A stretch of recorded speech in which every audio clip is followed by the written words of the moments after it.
Hi everybody, Neil. Today I'm going to talk about why and how I started to box.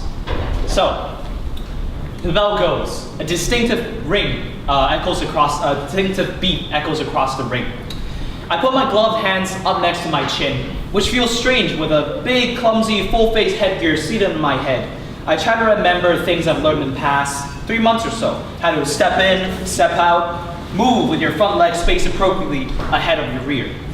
My opponent bobs and weaves his head. His cold eyes glinted behind his headgear. We start to test each other, jumping in and out of each other's striking range to test for reaction. I strained to see past the restrictive, protective bar right across my face. And nervously, I stepped forward and I jabbed. I felt a solid thud as I connected on my opponent's forehead. Just as I was about to get excited, my excitement fades as I felt an impact on my chin. It's a trap, a counter jab. My opponent, sensing weakness as I stumbled back to the corner of the ring, unleashes a straight right to the solar plexus, which winded me. My elbows traveled downwards in an attempt to protect my vulnerable torso. Alas, it's too late. A left hook to the liver and another left hook to the head demoralized me. And I backpedaled away, absolutely frightened of my opponent. He closes in on me, his eyes tracking my every movement like a camera. At that moment, I started to wonder, why on earth did I ever agree to spar a Filipino boxer who also happens to be the sparring partner of Hong Kong's very own Rex So? Why the hell did I ever agree to spar him with only 3 months worth of experience, and why? My train of thought ends as a thunderous overhand right lands squarely on my face. And after that, I didn't have to worry about this anymore. So out of all sports, why boxing? Why would you ever choose to get a healthy dose of pugilistica dementia, permanent damage, permanent disabilities, a broken nose, sore neck? Why? Who will take care of me? You're the only boy we have. Who will pass on our family name when you're dead and deaf and dumb? Maybe you're only in math studies because you box. Fear surrounds the sport of boxing. To strip boxing down to its bones. It is the purest form of competition between two individuals. While other sports may also feature one-on-one competition, nothing compares to the sickening stillness of fear that is so pervasive in boxing.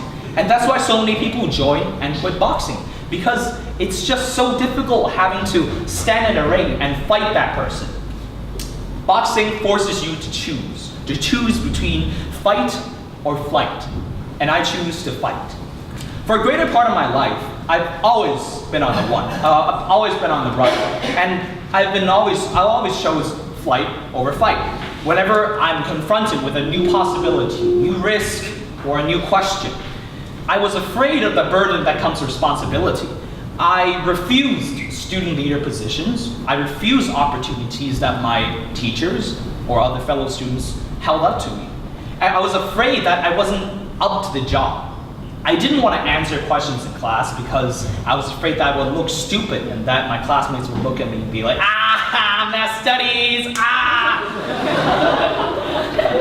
Soon there was a growing sense of disappointment within me. My low self-esteem contributed to a growing sense of helplessness and futility inside me.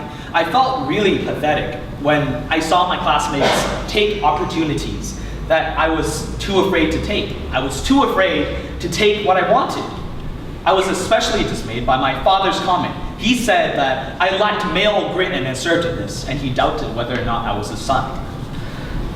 To be able to handle yourself successfully in the ring meant that you had to conquer your fear. If you ever gave into your fear, you would be annihilated. So when I started boxing, I told myself that I was the only one who was afraid to stand ground. I was the only person cowardly and stupid enough to hand over opportunities that are held up to me. And so I guess you could say a combination of shame and disappointment drove me to boxing. My opponent recedes to his corner. He stares downwards at me. I was lying on the padded floor of the ring. A metallic ringing noise surrounded me. I couldn't move. None of my limbs worked.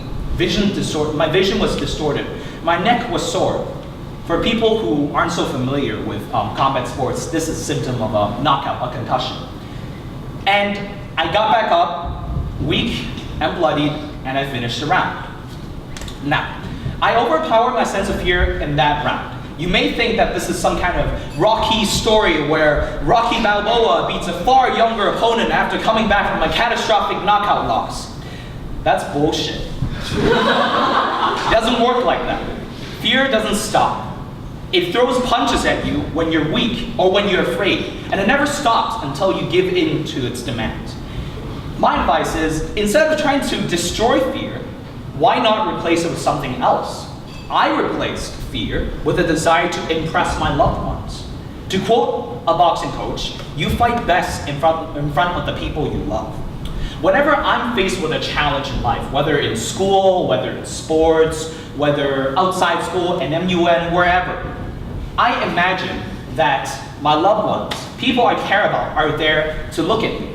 Everyone wants to impress their loved ones. And I personally think that replacing fear with a desire to impress is the most effective way to deal with fear.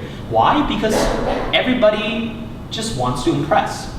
So whenever I walk into the ring against a person who is one weight class above me or has spent more time, I imagine my loved ones there, and I will walk out confidently and assertively, because I like to uphold my own self-image. And now I'm no longer the one who is being pursued across the ring like a rabbit.